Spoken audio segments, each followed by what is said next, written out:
Hey everybody, Shoebox Legends here. Thanks for joining me for a care package episode today. Got an envelope recently that I was not expecting, but I definitely recognized the sender as my buddy Shawn, who is on YouTube over at Shawn Stuff, and went ahead and took it out of the envelope here just to hide the address info, but I have not looked at the letter yet or the cards, so we'll take a peek at that. No idea what Shawn sent, but it was very kind of him to do so.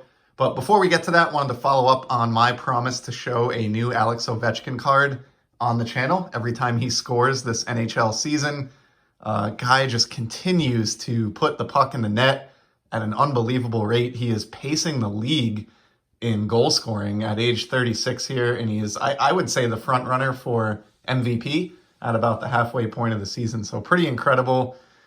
He's scored 3 more times and since I last checked in on this. Had a goal last week during the week, and then this past weekend he scored 2 goals for the Capitals in the weekend tilt. So got to show 3 more OVs. Actually pulled more than 3 here.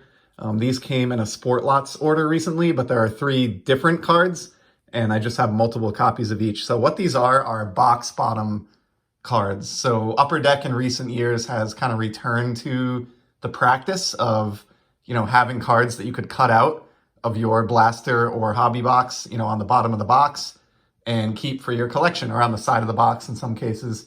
And found a seller on Sport Lots with a lot of Ovechkins that were available very, very cheaply. I think these are kind of sneaky good cards. I'm not saying they'll be super valuable in the future, but there aren't a million of them to begin with compared to, the standard cards.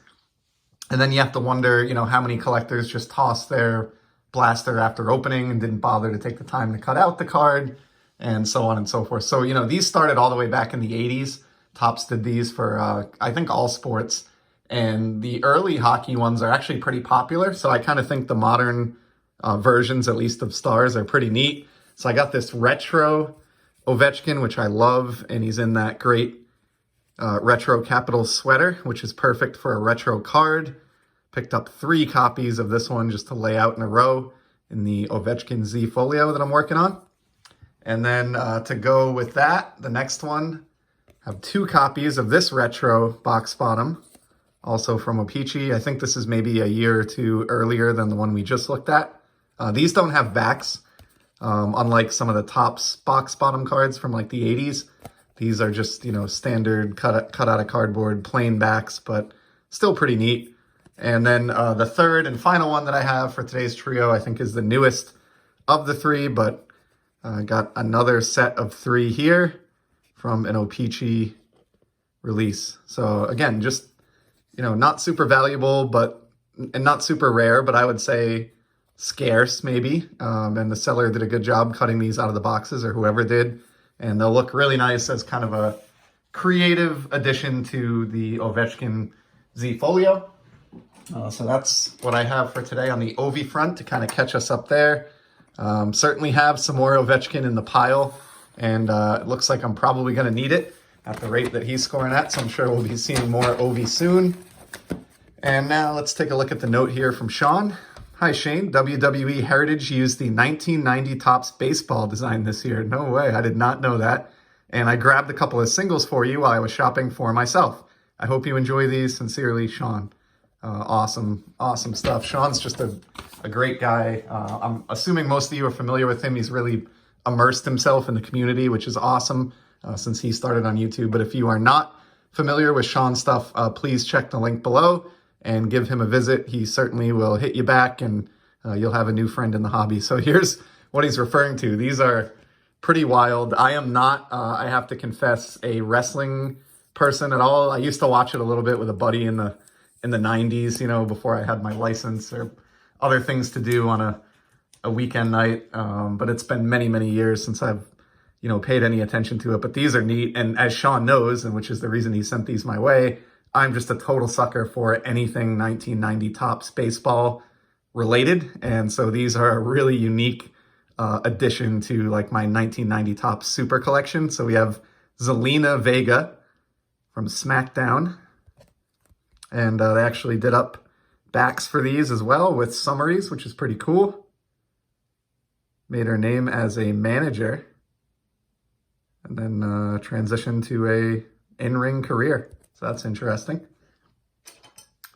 And we have 3 of these, it looks like. Really nice of you, Shawn, to think of me and to pick these up. I just, I appreciate the random variety that I'll be adding to my 90 Topps collection with this trio.